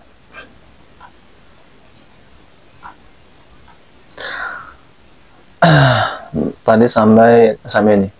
Metode ini menjadikan Sirah An-Nabawiyah bukan sekedar biografi Nabi, tetapi kompendium sejarah, genealogi, dan sastra Arab klasik. Ibnu Hisham memperkenalkan struktur kronologis yang rapi dalam historiografi Islam. Metode yang kemudian menjadi model dalam penulisan sejarah Islam hingga era sekarang. Ya. Kemudian kita belajar sumber dan kehati-hatian Ibnu Hisham dalam menulis karyanya. Di sini dikatakan Ibnu Hisham dikenal sangat hati-hati dalam memilih sumber. Ya. Beliau tidak menerima begitu saja seluruh riwayat yang terdapat dalam karya Ibnu Ishaq. Jadi Ibnu Hisham ini orang yang selektif ya, tidak mudah percaya, akan tetapi selektif dan skeptis. Selektif berarti berhati-hati, dan skeptis itu tidak mudah percaya ya. Pendekatan kritis ini menjadikan syurahnya atau kitab Syirah Nabawiyahnya lebih akurat dan dapat dipercaya, serta diterima luas di kalangan ulama Ahlus Sunnah wal Jamaah ya. Dalam mukadimahnya, beliau menegaskan prinsip selektif ini. Beliau berkata seperti ini: wa taraktu min sirati Rasulillahi sallallahu alaihi wasallam asya'a dzakaraha Ibnu Ishaq la tasihu wa asya'a yasma'izu min hal qira'. Yang kurang lebih artinya, aku meninggalkan bagian-bagian dari sirah Rasulullah yang disebutkan oleh Ibnu Ishaq yang tidak sahih dan hal-hal yang membuat pembacanya jijik. Ini maksudnya apa? Bisa nanti kita analisis bersama-sama itu maksudnya apa. Tapi kurang lebih inilah. Karena Ibnu Ishaq adalah orang pertama yang menulis Nabi ya, dan ketika itu memang ilmu mustalah hadis belum berkembang ya. Jadi semua riwayat itu ditulis oleh Ibnu Ishaq tanpa dipilah dan dipilih, dan itu kemungkinan besar bercampur antara hadis-hadis Nabi, riwayat para sahabat, cerita-cerita Israiliyat, itu semuanya bercampur. Dan kalau cerita-cerita Israiliyat kadang-kadang itu banyak hal yang vulgar itu diceritakan. Nah, ketika Ibnu Hisham ini menulis karyanya, beliau selektif. Loh, ini nggak mungkin, ini jelas salah. Makanya disaring. Kitab Syirah Ibnu Hisham ini menjadi sangat-sangat terkenal karena tadi prinsip kehati-hatiannya. Saya lanjutkan. Pernyataan ini menunjukkan bahwa Ibnu Hisham memiliki standar ilmiah dan adab keagamaan yang tinggi. di mana ia mencantumkan riwayat yang sahih, bermartabat, dan sesuai dengan kehormatan Rasulullah Shallallahu Alaihi Wasallam. Kemudian yang selanjutnya adalah keistimewaan dan ciri khas gaya penulisan Ibnu Hisham. Nah, sebagai seorang yang ahli bahasa Arab, Ibnu Hisham menunjukkan keunggulan sastra yang luar biasa dalam karya syurahnya. Beliau mengoreksi syair-syair Arab dalam karya Ibnu Ishaq. Ya. Kemudian memperbaiki struktur bahasanya dan menambahkan penjelasan logistik, i'rab, makna, dan konteks budaya agar lebih mudah dipahami oleh para pembaca dari berbagai latar belakang keilmuan. Jadi, ya walaupun dalam karya Ibnu Ishaq itu banyak syair-syair Arab, tapi nanti oleh Ibnu Hisham dikoreksi lagi. Ini kayaknya syairnya salah deh. Ini tata bahasanya salah, bukan seperti ini tapi seperti ini. Ini kalau syair ini bukan dari ini tapi dari ini. Nah, ini adalah keilmuan dari Ibnu Hisham. Ahli bahasa, ahli silsilah, apalagi syair itu pasti sudah ngelotok di luar kepala. Selain itu, beliau juga memperluas pembahasan tentang nasab Quraisy dan silsilah keturunan Nabi Muhammad Shallallahu Alaihi Wasallam. Hal ini menunjukkan ketelitian dan kecermatan historiografisnya. Oleh karena itu, Asy-Syirah An-Nabawiyah karya Ibnu Hisham bukan hanya menjadi dokumen sejarah keagamaan, tetapi juga karya ilmiah yang bernilai sastra tinggi serta menjadi rujukan utama bagi peneliti sejarah dan bahasa Arab hingga kini. Nah, kalau teman-teman ingin belajar atau ingin membaca Syirah Ibnu Hisham atau ingin membaca biografi Ibnu Hisham secara utuh menyeluruh, bisa dibaca di buku-buku sekarang banyak, tapi saya ini hanya ingin menerangkan sekilas saja. Kemudian yang selanjutnya, kontribusi dan pengakuan dari para ulama. Ya. Jadi kontribusi Ibnu Hisham dan pengakuan para ulama terhadap jerih payah beliau. Ya. Kontribusi Ibnu Hisham dalam melestarikan dan menyebarkan Syirah Nabawiyah diakui secara luas oleh para ulama, baik pada masa klasik maupun pada masa modern. Karya beliau tidak hanya menjadi pelengkap atas karya pendahulunya, tetapi juga menjadi pilar utama dalam penulisan sejarah kehidupan Rasulullah SAW. Nah, seperti yang saya katakan tadi, Ibnu Hisham adalah pionir pertama atau orang pertama yang menulis sejarah Nabi Muhammad secara lengkap dan otentik, secara lengkap dan hati-hati. Karena sebelumnya Ibnu Ishaq sudah menulis sejarah Nabi Muhammad, tapi beliau hanya sekedar menulis tapi tanpa memilah dan memilih. Nah, Ibnu Hisham itu disempurnakan lagi, dipilah-pilih lagi, disistematisasi lagi. Makanya nantilah karya Ibnu Hisham ini yang malah yang dijadikan patokan bagi ulama-ulama setelahnya. Fakta bahwa Syirah Ibnu Hisham telah menjadi kitab sirah paling populer dan banyak dipelajari hingga kini membuktikan besarnya pengaruh beliau terhadap khazanah keilmuan Islam. Nah, siapa saja ulama yang memuji Ibnu Hisham? Banyak sekali. Di antaranya satu, Imam Az-Zuhaili. Salah satu ulama besar yang menaruh perhatian khusus terhadap karya beliau adalah Imam Zuhaili yang wafat tahun 581 Hijriah. Kurang lebih 3 atau 4 abad setelahnya. Beliau adalah seorang pakar bahasa Arab dan syirah. Beliau menulis kitab syarah atau penjelasan terhadap karya Ibnu Hisham ini yang berjudul Rawdatul Unuf fi Syarah Syirah An-Nabawiyah lil Ibnu Hisham. Ya. Dalam pembukaan kitabnya, Imam Az-Zuhaili memberikan pujian tinggi terhadap karya Ibnu Hisham ini. Di sini Imam Az-Zuhaili berkata seperti ini. Nazama Ibnu Hishamin fi suratihi aqdan tiraras siyar wa abana fiha an lughatil arabi wa mashtamalat alaihi minal kharaibi wan nawadir. Yang kurang lebih artinya, Ibnu Hisham telah merangkai dalam sirahnya untaian mutiara-mutiara sejarah, dan di dalamnya ia menjelaskan tentang bahasa-bahasa Arab dan berbagai kosakata langka serta cerita-cerita yang unik yang terkandung di dalamnya. Itu adalah pujian dari Imam Az-Zuhaili kepada Ibnu Hisham. Kemudian selanjutnya adalah pujian dari Imam An-Nawawi kepada Ibnu Hisham. Di sini Imam An-Nawawi memberikan pengakuan yang tinggi terhadap Ibnu Hisham, ya. Beliau berkata dalam Tahdhibul Asma wal Lugha, ya. Perkataan beliau seperti ini. Kitab Ibnu Hishamin fi sirati min ajalima allafa fi hadzal bab wa huwa al-mu'awwadhu alaihi fi naqli ahwalin nabi sallallahu alaihi wasallam.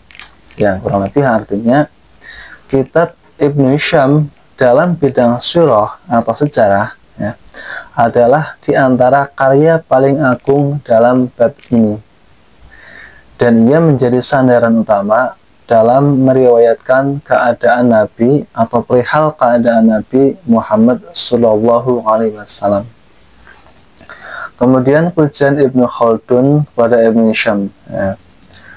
Sejarawan besar Islam yaitu Ibnu Khaldun dalam kitabnya Al-Muqaddimah, ya, beliau menilai bahwa Ibnu Hisham adalah penyempurna tradisi penulisan sejarah Islam dan telah mengokohkan standar otentisitas dalam penulisan sirah, ya.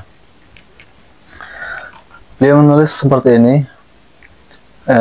Wa inna ma jama'a Ibnu Hishamin sirata Ibnu Ishaq wa hadzabaha fasara kitabhu ashaha ma fisyar.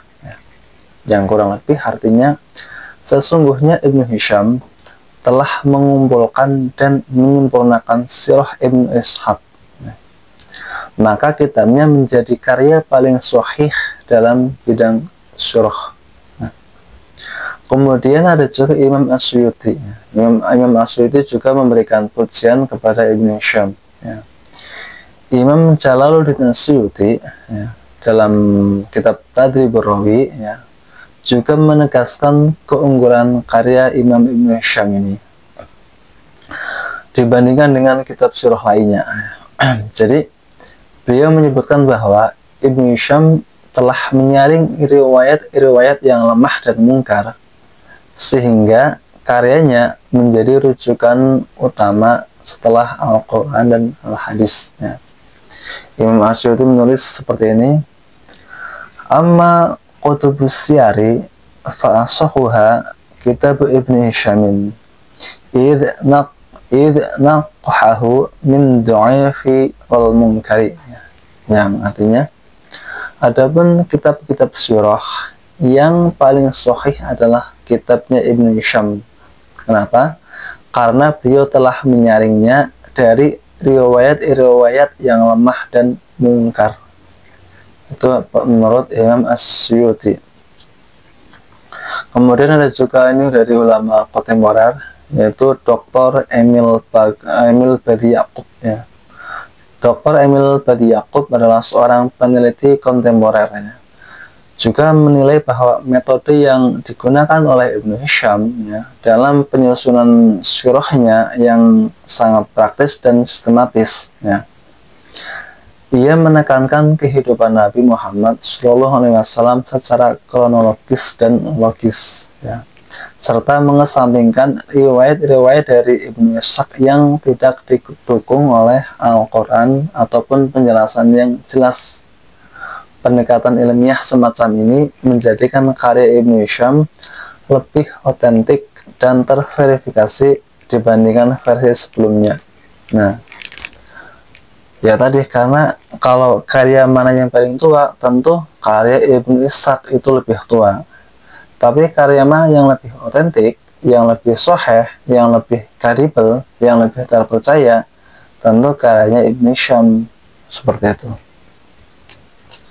Kemudian ada juga Dr. Husain Mu'nis, ya. Ini juga seorang sejarawan modern. Dalam kajiannya tentang historiografi Islam, Dr. Husain Mu'nis menegaskan bahwa tanpa kontribusi Ibnu Hisham, ya, karya Ibnu Ishaq tidak akan sampai kepada umat Islam dalam bentuk yang sistematik dan utuh. Beliau menulis, tanpa upaya Ibnu Hisham, sejarah kenabian yang ditulis oleh Ibnu Ishaq tidak akan sampai kepada kita dalam bentuk yang sistematik. Ia bukan sekedar editor, tetapi juga warisan Nabi Shallallahu Alaihi Wasallam. Kemudian dalam berbagai pandangan ulama di atas, ya, mulai dari tokoh klasik seperti Imam Ash-Shuhaili, kemudian Imam Nawawi, Ibnu Khaldun, kemudian Asyuti, hingga ulama-ulama modern seperti Dr. Emil Badi dan Dr. Husain Mu'nis, ya, itu dapat disimpulkan bahwa Ibnu Hisham bukan hanya seorang perawi dan penyunting, ya, tetapi juga pelestari ilmu sejarah kenabian. Beliau telah menyeleksi, menata, dan memperkaya narasi sirah yang ketelitian ilmiahnya, ya. Saya ulangi, tadi sampai seorang sini, tetapi juga pelestari ilmu kenabian. Ia telah menyeleksi, dari sini, ia telah menyeleksi, menata, dan memperkaya narasi sirah dengan ketelitian ilmiah yang membuat karyanya bertahan lintas abad sebagai sumber utama dalam memahami kehidupan Rasulullah Shallallahu Alaihi Wasallam. Nah, dari apa yang saya sampaikan dari awal sampai akhir tentang biografi singkat Ibnu Hisham ini, ya, maka kita bisa ambil analisis dan kesimpulan, ya, yang mana warisan Ibnu Hisham, yaitu Sirah Nabawiyah, itu intinya adalah warisan yang abadi, ya. Kenapa Sirah Nabawiyah ini menjadi warisan yang abadi? Pertama, karena signifikansi historis, artinya Ibnu Hisham berperan sebagai penjaga gawang untuk sejarah Nabi Muhammad Shallallahu Alaihi Wasallam. Bayangkan jika tidak ada Ibnu Hisham, ya, mungkin kita nggak tahu dong cerita detail kehidupan Nabi Muhammad Shallallahu Alaihi Wasallam. Ya mungkin ada hadis, tapi hadis itu kan hanya memotret cuplikan-cuplikan kecil dari keseharian Nabi. Tapi kalau syirah, ya, berarti kan biografi, itu memang memotret kehidupan Nabi hampir 24 jam. Ya walaupun tetap tidak seluruhnya, ya, tidak pasti, maksudnya itu tidak 24 jam juga. Tapi kan kalau syirah memang khusus meneliti tadi kehidupan Nabi, tidurnya, perjalanannya, caranya mengatur pasukan, caranya mengatur rumah tangga dan sebagainya. Di hadis memang ada, tapi kan di hadis biasanya tuh lebih banyak ke ucapan-ucapan Nabi, ya. Tapi kalau dari syirah itu perspektifnya lebih luas lagi. Kemudian tanpa upayanya dalam menyunting dan melestarikan karya Ibnu Ishaq, sangat mungkin banyak informasi berharga yang akan hilang, ya, atau tercampur dengan riwayat-riwayat yang lemah. Yang tadi, kalau seandainya nggak ada Ibnu Hisham, ya, mungkin banyak riwayat-riwayat atau informasi yang hilang, ya. Atau mungkin ada tapi nanti tercampur dengan riwayat-riwayat yang palsu, dengan cerita-cerita palsu. Untungnya ada Ibnu Hisham yang menyeleksi, menyeleksi riwayat-riwayat yang ada di dalam kitabnya Ibnu Ishaq. Karyanya menjadi jembatan yang menghubungkan generasi setelahnya dengan generasi awal dalam kehidupan Nabi. Kemudian Poin selanjutnya, pengaruh terhadap perkembangan historiografi Islam. Jadi pengaruh Sirah Nabawiyah karya Ibnu Hisham terhadap perkembangan historiografi Islam. Syirah Ibnu Hisham telah menetapkan standar tinggi bagi penulisan biografi dan historiografi dalam tradisi keilmuan Islam. Melalui karya monumentalnya, Ibnu Hisham menunjukkan bahwa penulisan sejarah, terutama sejarah kehidupan Nabi Muhammad SAW, bukan sekedar penyusunan kronologis peristiwa, melainkan sebuah disiplin ilmiah yang menuntut keakuratan, ketelitian, dan tanggung jawab moral. Ia menekankan bahwa penulisan sejarah memerlukan beberapa prinsip dasar, antara lain: 1. Akurasi linguistik, akurasi kebahasaan. Seorang penulis sejarah harus memiliki pemahaman mendalam terhadap bahasa teks sumber. Nah, kalau Ibnu Hisham menulis sejarah Nabi, maka ya seharusnya Ibnu Hisham ini memang harus benar-benar ngerti tentang sejarah Arab, bangsa Arab, apalagi bahasa Arab. Mas saya ingin menulis sejarah Nabi kok nggak ngerti bahasa Arab, kan aneh. Atau misalnya kita orang Indonesia ingin menulis sejarah, atau misalnya orang luar ingin menulis sejarah gamelan misalnya, ya otomatis orang luar itu harus ngerti bahasa Jawa, harus ngerti tulisan Honun Soroko, karena kebanyakan teman-teman Jawa, kemudian karya-karya Pujangga itu kebanyakan kan ditulis pakai bahasa Jawa, pakai tulisan Honun Soroko. Ya kalau ingin menulis sejarah misalnya musik gamelannya harus menguasai tadi bahasa Jawa atau aksara Jawa. Ya sama seperti ini, ingin menulis sejarah Nabi kok nggak ngerti bahasa Arab, kan aneh. Saya ulangi lagi, intinya tadi harus menguasai bahasa, terutama akurasi dalam linguistik, akurasi dalam tata bahasa, gramatika bahasa Arab. Dan alhamdulillahnya Ibnu Hisham adalah seorang ahli nahwu.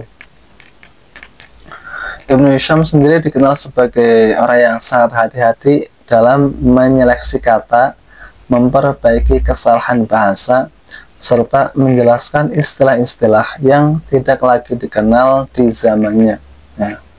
Sehingga pembaca dapat memahami konteks bahasa Arab klasik dengan lebih mudah. Karena ketika Ibnu Hisham menulis kitab syirahnya ini kan banyak mencantumkan syair-syair Arab pra-Islam ya. Jadi bangsa Arab pra-Islam itu kan banyak sekali syair-syairnya kan. Dan di zamannya Ibnu Hisham ini itu banyak kosakata yang sudah tidak terpakai. Makanya dijelaskan oleh Ibnu Hisham. Ya sama, kalau misalnya kita sekarang belajar ilmu fikih misalnya kita belajar kitab Fathul Mu'in misalnya, itu banyak istilah-istilah yang apa ini maksudnya apa, nggak ngerti ya, karena nggak hidup di zamannya. Makanya kalau kita ingin baca kitab Fathul Mu'in misalnya, kita baca syarahnya, misalnya kita baca syarah I'anat Thalibin, nanti jelaskan, oh istilah ini maksudnya ini, istilah ini maksudnya ini, bahasa ini artinya adalah ini, dulu dipakai untuk seperti ini dan sebagainya dan sebagainya. Kemudian seleksi yang ketat. Ini ciri khas Ibnu Hisham. Tidak semua riwayat yang dicatat begitu saja. Tidak semua riwayat dicatat begitu saja. Ibnu Hisham menyeleksi dengan teliti apa yang dianggap sahih, relevan, dan bermanfaat untuk tujuan ilmiah dan dakwah. Ia menghapus riwayat-riwayat yang dianggap lemah, tidak berdasar, dan mengandung unsur yang tidak pantas disandarkan kepada Rasulullah SAW. Nah tadi, Ibnu Hisham bukan sekedar penyuntingnya, bukan sekedar penyadur, tapi penyeleksi dan penyaring. Jadi kitab Ibnu Ishaq ini yang masih riwayatnya itu masih banyak dan kurang kurang terstruktur dan masih bercampur antara riwayat yang sahih dan tidak sahih, itu semuanya dibereskan oleh Ibnu Hisham. Kemudian selanjutnya struktur yang jelasnya. Jadi karya Ibnu Hisham tersusun secara sistematis dengan urutan peristiwa yang runtut dan mudah diikuti. Hal ini menjadikannya model bagi para sejarawan Islam setelahnya dalam hal metodologi penulisan. Tadi kalau di Ibnu Ishaq ya, Sirah Ibnu Ishaq itu masih belum begitu runtut, tapi setelah jatuh ke tangan Ibnu Hisham itu benar-benar diruntutkan dari awal, mulai sejarah Arab pra-Islam, kerajaan-kerajaan Arab sebelum Islam, kemudian peristiwa tahun gajah, kelahiran Nabi, masa Nabi kanak-kanak dan remaja sampai wafat beliau, itu secara sistematis. Kemudian kontekstualisasi. Ibnu Hisham ya juga menambahkan penjelasan terhadap istilah, tempat, adat, atau peristiwa yang mungkin asing bagi pembaca non-Arab atau generasi sesudahnya. Nah, dengan cara ini, ia tidak hanya meriwayatkan sejarah, tetapi juga menjembatani pemahaman antara masa Nabi dan generasi setelahnya. Ingat, setelah Nabi wafat, agama Islam ini menyebar ke seluruh dunia ya. Ya maksudnya nggak seluruh dunia, tapi ke sebagian besar penduduk di muka bumi. Mulai barat dari Maroko, Samudra Atlantik berarti, sampai ke timur, sampai ke Asia Tenggara, itu kan banyak banget. Nah, kalau kita belajar sejarah Nabi, tentu banyak banyak istilah-istilah yang kita nggak tahu, atau tempat-tempat yang kita nggak ngerti, atau adat-adat yang kita nggak ngerti, itu semuanya dijelaskan oleh Ibnu Hisham. Makanya Ibnu Hisham ini dikatakan seperti jembatan yang menjembatani antara peradaban di masa Nabi atau bahkan sebelumnya dengan pembaca di eranya, bahkan para pembaca yang di zaman modern sekarang ini. Kita jadi tahu, oh maksudnya adalah ini, oh area ini dulunya adalah ini, gitu. Oh istilah yang dipakai adalah dalam syair ini, itu memakai kata ini, maksudnya adalah ini. Itu adalah yang dimaksud dari menjelaskan istilah-istilah oleh Ibnu Hisham tadi. Menjelaskan istilah-istilah yang sulit. Mungkin bagi orang Arab sendiri nggak terlalu sulit, tapi bagi orang non-Arab, ya itu kan nggak ngerti adat Arab itu seperti apa. Maka itu dijelaskan oleh Ibnu Hisham. Kontekstualisasi intinya. Dalam konteks ini, banyak ulama yang memuji keilmuan dan kehati-hatian Ibnu Hisham dalam menulisnya. Imam Al-Zahabi berkata tentang Ibnu Hisham. Beliau berkata seperti ini, karena aliman bilughatil Arabi bari'an fi syi'ri wa ayamin nasi thiqatan fi naqlihi hasanat tartibi fi ta'lifihi, yang artinya Ibnu Hisham, ini kata Imam Al-Zahabi, Ibnu Hisham adalah seorang yang alim atau yang cerdas atau yang pintar dalam bahasa Arab, yang unggul dalam bidang syair dan sejarah bangsa Arab, terpercaya dalam periwayatannya, serta baik dalam penyusunan karya tulisnya. Nah, ini pernyataan dari Imam Az-Zahabi dalam kitab Syiarul A'lam An-Nubala. Kemudian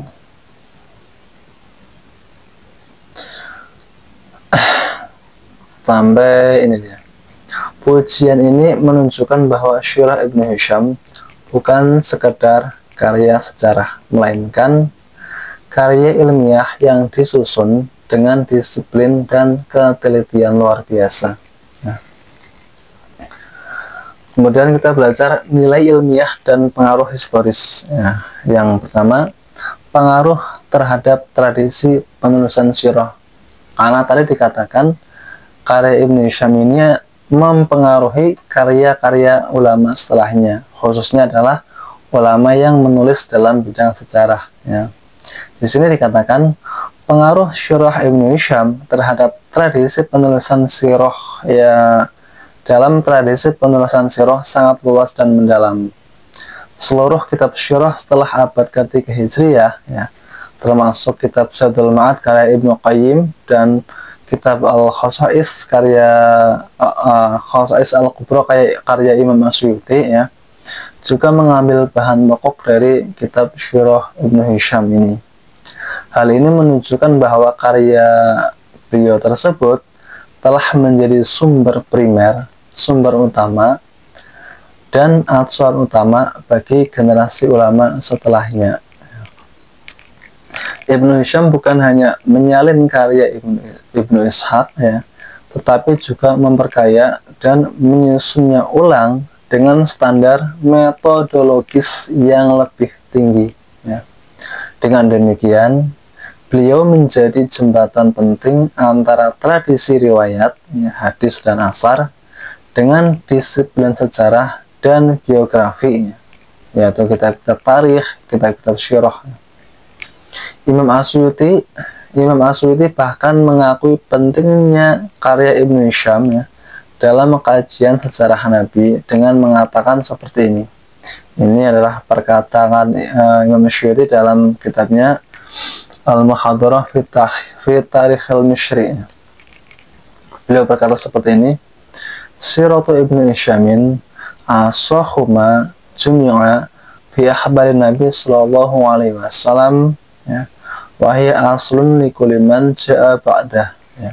Yang kurang lebih artinya Sirah Ibnu Hisham adalah karya yang paling sahih, yang paling otentik, yang dikumpulkan tentang berita-berita Nabi Muhammad Sallallahu Alaihi Wasallam dan menjadi sumber primer ya, atau sumber utama bagi semua penulis setelahnya. Ini menurut Imam Asyuti ya. Pernyataan ini memperkuat posisi Syirah Ibnu Hisham sebagai tonggak metodologis dalam penulisan historiografi Islam. Kemudian pengaruh kitab Syirah Ibnu Hisham adalah menjadi rujukan dalam tafsir dan hadis. Jadi pengaruh kitab Syirah Ibnu Hisham tidak terbatas pada penulisan sirah semata, pada penulisan sejarah semata tidak.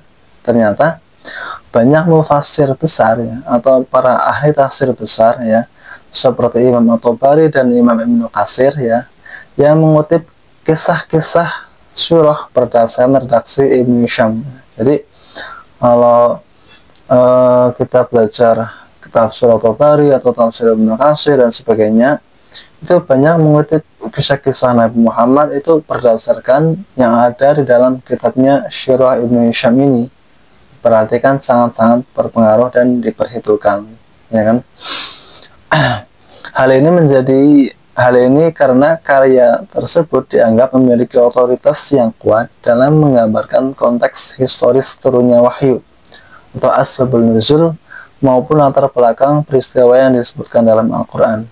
Ingat, ada beberapa atau banyak ayat Al-Quran yang turun itu karena ada sebab nuzulnya, sebab turunnya. Nah, kitab-kitab tafsir kan juga biasanya menceritakan asbabul nuzul kan, sebab-sebab turunnya ayat. Nah, ini dari mana kisah-kisah ini? Mau nggak mau harus mengambil dari kitabnya Syirah Ibnu Hisham ini.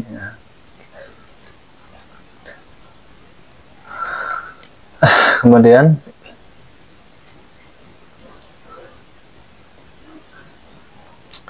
keterkaitan antara sirah, tafsir, dan hadis ini menunjukkan bahwa karya Ibnu Hisham telah menembus batas satu disiplin ilmu.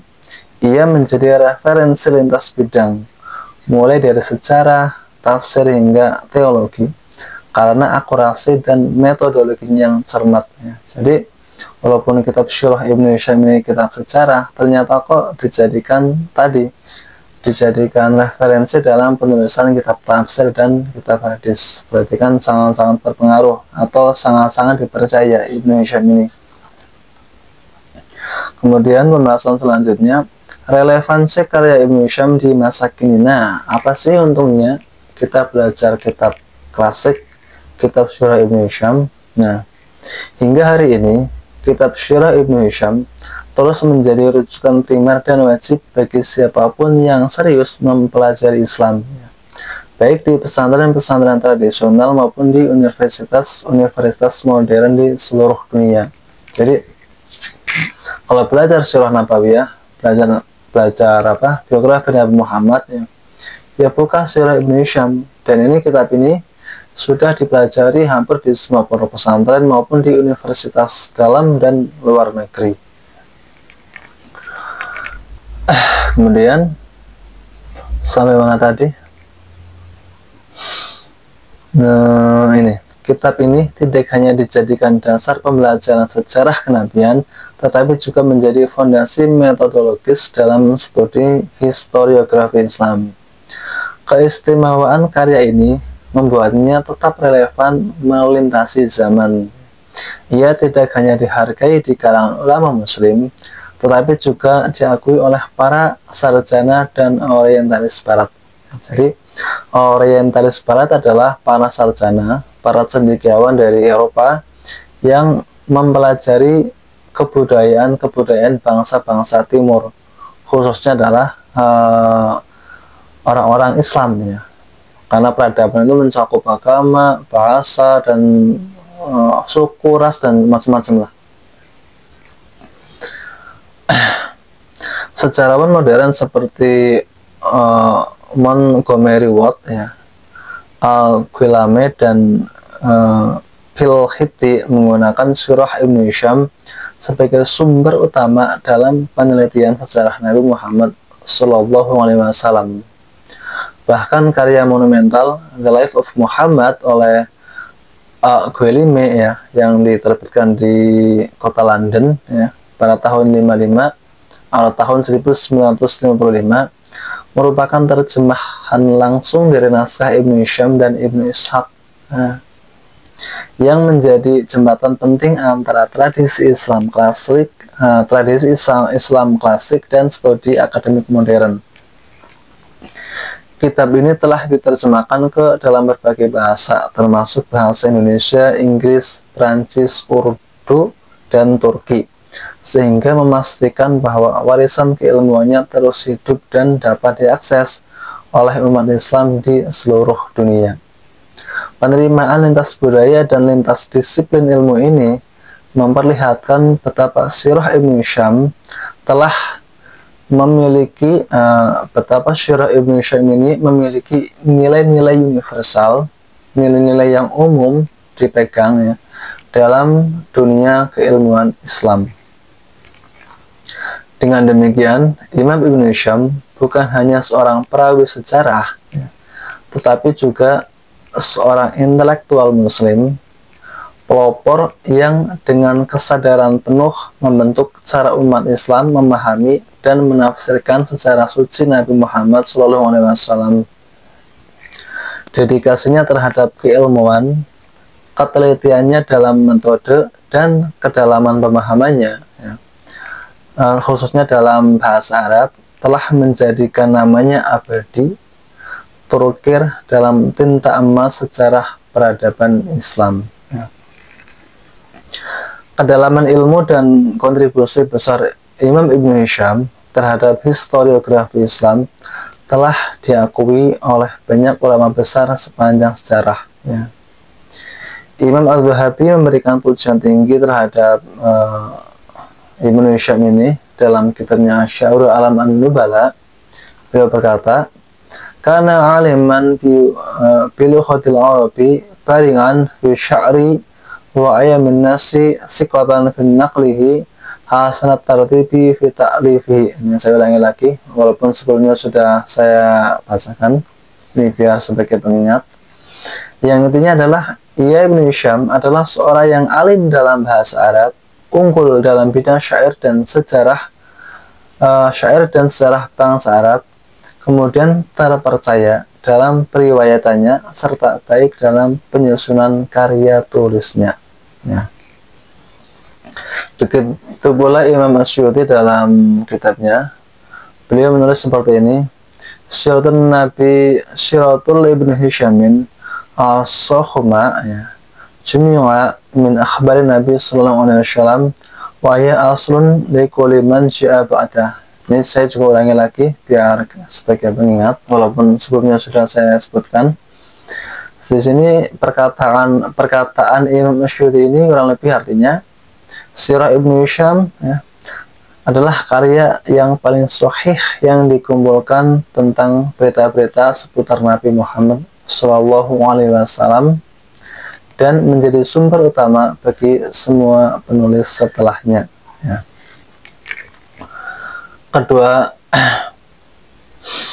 Kedua pernyataan ini ya, menunjukkan bahwa reputasi Sirah Ibnu Hisham ya, diakui baik oleh ulama klasik maupun para sejarawan modern ya. Ia menjadi karya lintas zaman yang menyatukan ketelitian sanad dan kekayaan narasi yang menjadikannya sebagai pilar utama dalam studi sejarah Nabi Muhammad SAW. Bahkan karya Ibnu Hisham ini diakui juga oleh para misionaris, para orientalis, yaitu orang-orang barat ya, atau para sarjana-sarjana barat yang melakukan penelitian terhadap Islam khususnya dan bangsa-bangsa Asia pada umumnya. Mungkin hanya itu yang dapat saya sampaikan, yaitu sekilas tentang biografi Imam Ibnu Hisham. Nah, nanti pada pertemuan selanjutnya atau part-part selanjutnya kita akan belajar langsung kitab Sirah Ibnu Hisham, yaitu kitab yang menjelaskan biografi Nabi Muhammad SAW. Mungkin hanya sekian dulu. Kurang lebihnya mohon maaf. Assalamualaikum warahmatullahi wabarakatuh.